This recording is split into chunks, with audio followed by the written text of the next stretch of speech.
Saudara sekalian,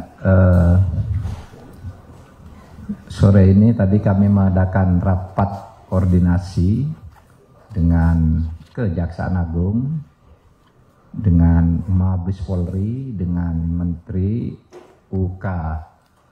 UKM, Koperasi dan Usaha Kecil Menengah, kemudian dengan kantor staf Presiden untuk membahas keterkejutan Indonesia, baik pemerintahnya maupun rakyatnya, karena kasus Indosuria yang sudah dibahas lama bahwa itu merupakan perbuatan hukum yang sempurna sebagai pelanggaran pidana, baik dari Kejaksaan Agung, Kepolisian, PPATK, itu ternyata dibebaskan, onslah oleh Mahkamah Agung.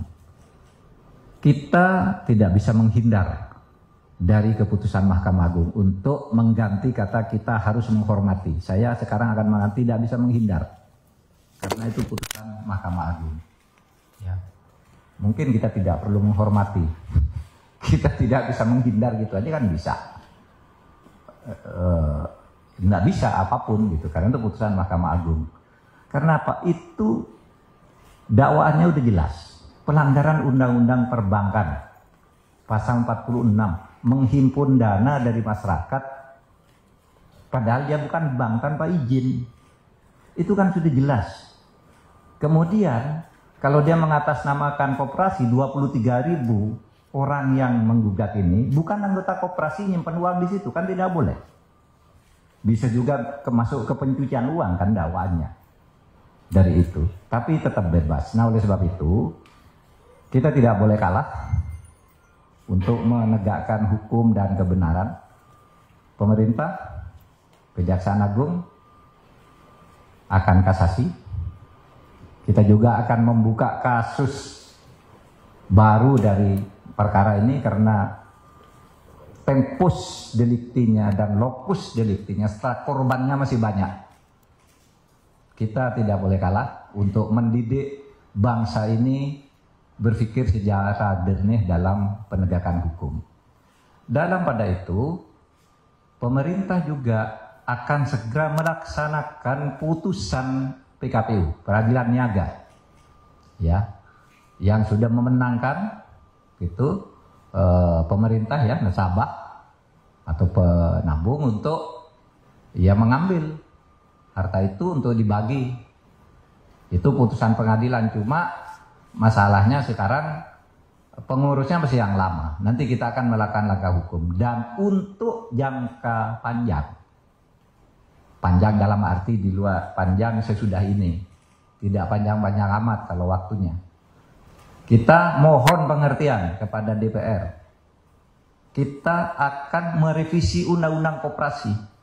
Karena sekarang penipuan-penipuan dan pencurian uang rakyat itu, kalau Undang-Undang Perbankan ada pengawasnya. Kalau Undang Koperasi itu mengawasi dirinya sendiri koperasi, sehingga Menteri Koperasi, pemerintah tidak bisa ikut ke dalam. Baru sesudah terjadi dipaksa ikut oleh hukum. Nah, oleh sebab itu mohon pengertiannya, kita akan mengajukan revisi Undang-Undang Koperasi agar penipuan-penipuan yang berkedok koperasi ini bisa segera diakhiri dan ditangkal untuk masa yang akan datang. Demikian untuk kasus Indosuria. Kepada masyarakat juga hati-hatilah, jangan sembarang nyimpan uang di koperasi juga gitu, karena pada akhirnya ya seperti ini, kita semua yang jadi repot karena tidak hati-hati memilih tempat nyimpan uang atau membeli saham atau apapun namanya gitu. Supaya hati-hati, ada lembaga-lembaga yang resmi yang menjamin keamanan uang itu, ada undang-undangnya juga. Kalau seperti ini lalu siapa yang mau disalahkan juga? Pemerintah tidak ikut-ikut, tiba-tiba uang itu terjadi, padahal oleh undang-undang pemerintah tidak boleh melakukan pengawasan terhadap koperasi. Di pengadilan juga persepsinya beda. kan gitu. Tapi mari kita jangan takluk terhadap mafia-mafia dan penghisapan terhadap kekayaan rakyat yang seperti ini. Terima kasih. Assalamualaikum.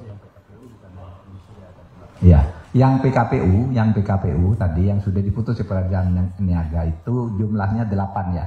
Bukan hanya Indosuria, tapi ada 8 yang sudah menang. Kita tinggal dieksekusi, hartanya diambil, dihitung, dibagi ke nasabah. Meskipun sudah pasti akan lebih kecil jumlahnya, tetapi kalau nanti dimaksimalkan perampasan atau penghitungan asetnya yang tersembunyi dan yang tidak tersembunyi, itu mungkin bisa lebih banyak. Tetapi itu satu upaya yang secara hukum bisa dilakukan. Sekian, makasih.